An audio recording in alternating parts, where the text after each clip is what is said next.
Hello everyone, welcome back to my channel Gems of Knowledge. Today I am here with another interesting video on metals and non-metals from class 10th. Okay, so before starting my video, make sure to subscribe to my channel and also click the bell button to get the notification as soon as I post my new videos. So in the chapter metals and non-metals, we are going to study about the introduction and physical properties of metals and non-metals. Okay, so let's start with the introduction part here. So there are total of 118 elements in our periodic table. Okay, so under 118 elements, the 90 elements are nothing but metals, 22 elements are non-metals, and 6 elements are nothing but metalloids. Okay, so I'll show you a modern periodic table which is present on the back of your textbook. So you can see here already they have mentioned us the green one are nothing but the metals, pink one are metalloids, and the yellow ones are nothing but non-metals. So you can differentiate it easily. Metals will start from this part, that is third part, lithium, beryllium, and from here it is coming up to the like this, you can see here. Okay, and this yellow part is nothing but comes under non-metals, whereas here hydrogen is in yellow part, so this also comes under a non-metal. Okay, so this zigzag path which is given here is nothing but metalloids. So what are metalloids? Metalloids are something between metals as well as non-metals. Okay, it is having the properties of metals as well as non-metals. Okay, so I hope this is clear for you. So let's move on with the examples. You can see here examples have been given. Example for metals are lithium, sodium, magnesium, potassium, calcium, etc. Similarly, example for non-metals are carbon, hydrogen, nitrogen, oxygen, helium, etc. And example for metalloids are boron, silicon, germanium, etc. Okay, so moving on to the next part, here we have to study about the properties of metals and non-metals.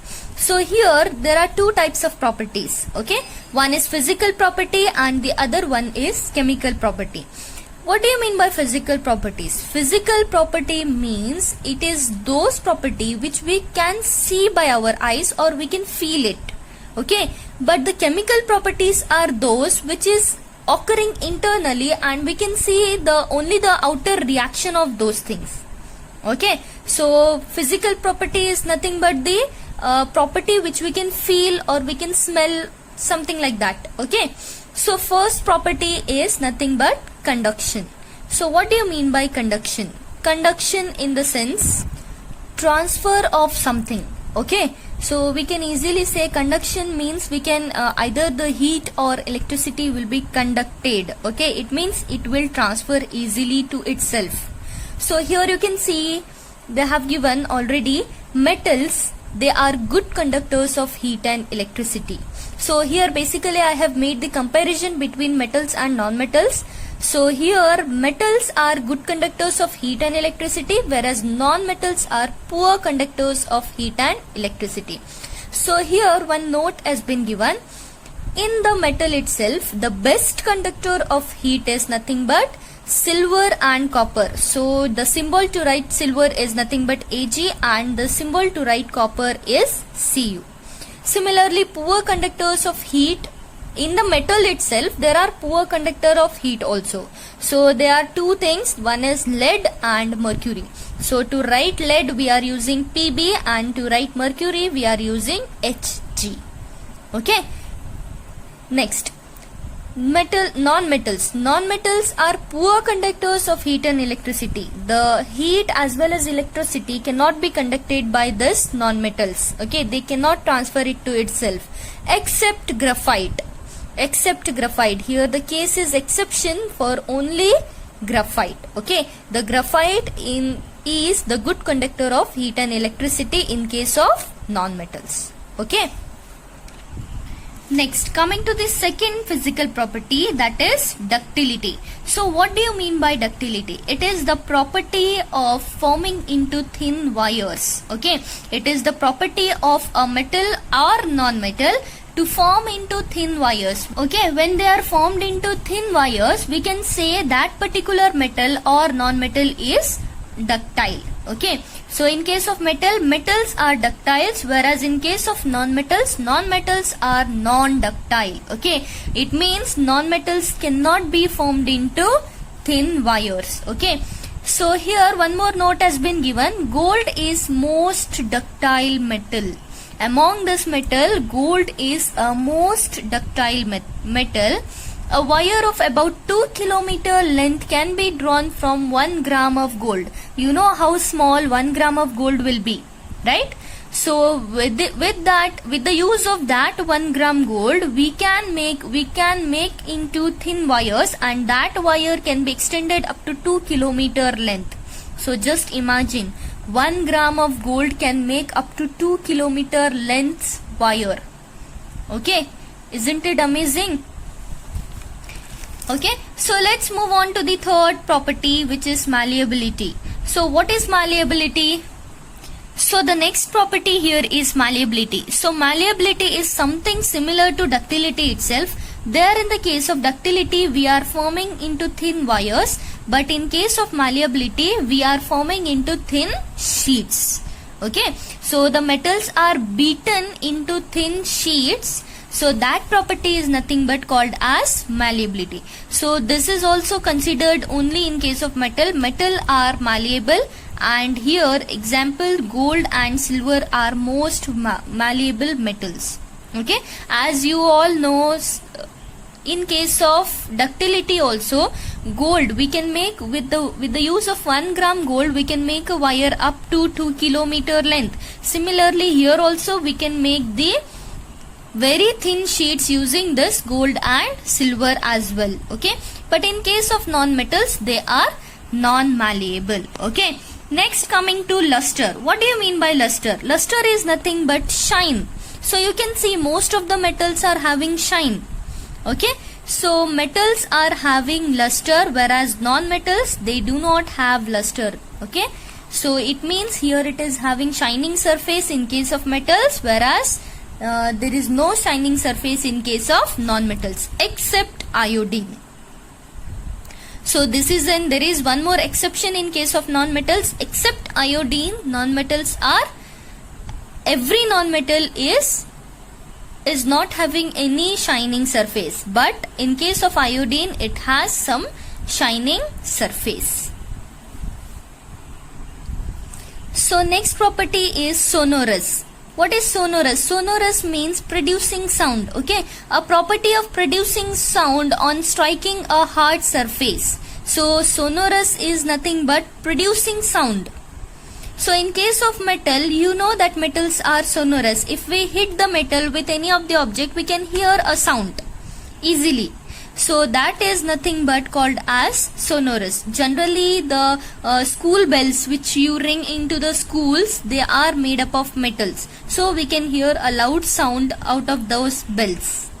In case of non-metals, they are non-sonorous. We cannot produce any sound out of those non-metals. Okay, so in case of density, metals have high density except sodium and potassium.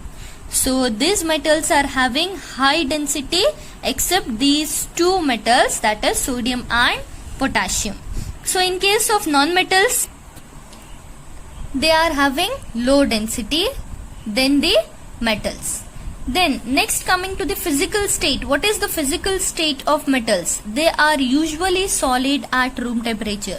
You know that iron, aluminium and all those types of metals are already solid at room temperature. But there is one exception here too, that is mercury.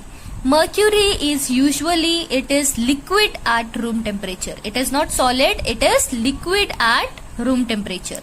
But in case of non-metal, it exists as solid or gases except bromine. Okay. In case of non-metal, it can be solid also and it can be gaseous also. except bromine, because bromine is nothing but it is liquid at room temperature. Bromine is liquid at the room temperature.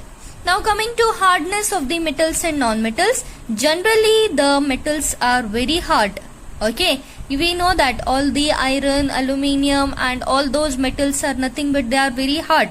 But except sodium, lithium and potassium, there are three metals, that is sodium, lithium and potassium. These three are very soft metals. Okay. Do you know which is the hardest material present in our body? Yes, what you can see on the screen is right. Tooth enamel is the hardest material present in our body. Tooth enamel is nothing but the outer covering of your teeth. It is the hardest material present in our body. Okay. So you can see here, sodium, lithium and potassium are so soft that they can be cut easily using a knife. It means these three metals are very soft that we can cut those metals using the knife easily. But these metals are very dangerous too. We cannot keep these metals openly into the air. So we will learn this reactions in the further of this lesson. So you will be easily understanding with that. Non-metals. When we talk about the non-metals, hardness of non-metals, they are generally soft or brittle except diamond. Okay, why diamond here? How this diamond is a non-metal? Because you should know that diamond is nothing but it is an allotrope of carbon. It is made up of carbon. So carbon is nothing but a non-metal. So except diamond, all the other non-metals are soft or brittle. Brittle. It is something which will easily break when force is applied. So you can see your chalk piece. It is breakable into pieces when you apply your force. So you can see a question popping up onto the screen. So the question is, what is anodizing? So if you know the answer for this question, comment me down below, or else I will try to answer you into my next video. Okay.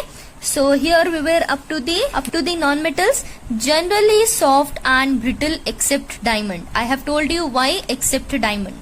Because diamond is a form of carbon which is the hardest natural substance. Okay. So this diamond is the form of carbon which is very much hardest in the natural environment. Okay. Moving to the next one, melting point or boiling point. So here metals are having high melting point.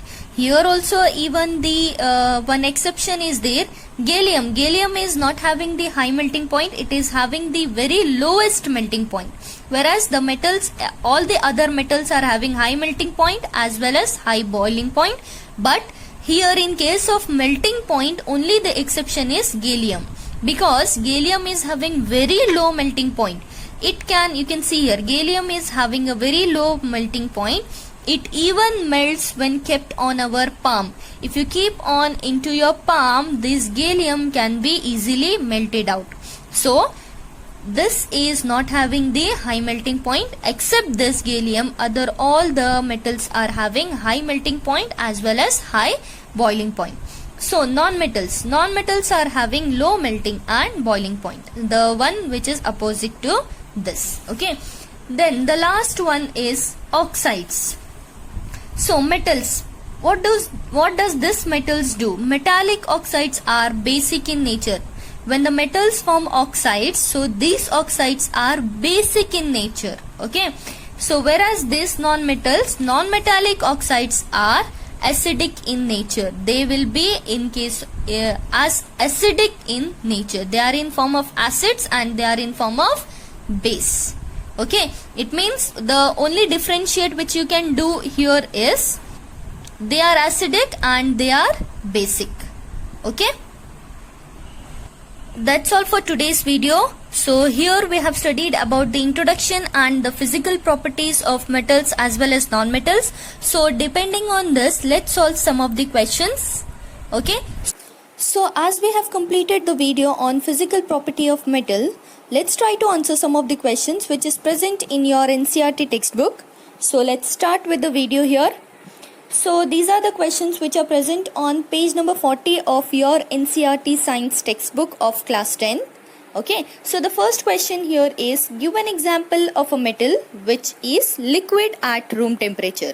So the answer to this question is nothing but mercury. Mercury is the only metal which is liquid at room temperature. Okay, so here next is the best conductor of heat. So you know all the metals are nothing but the good conductors of heat, but there is one metal which is a best conductor of heat, and that is silver.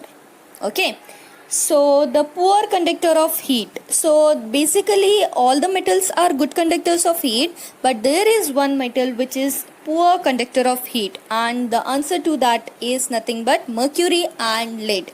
These are the two metals which are very poor conductors of heat. Okay, so easily cut with a knife. So there is a soft metal.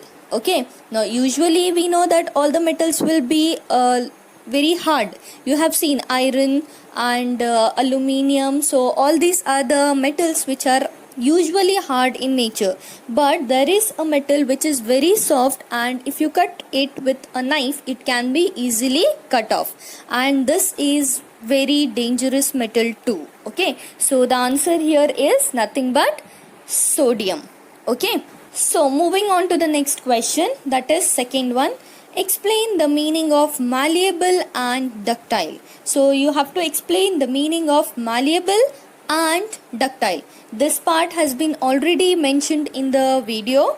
So the solution here is, the substance that can be beaten into thin sheets are called as malleable. Okay, so the metals which can be beaten, after beating those metals which forms a thin sheets, those metals are called as nothing but they are malleable metals. Okay, so what is ductility?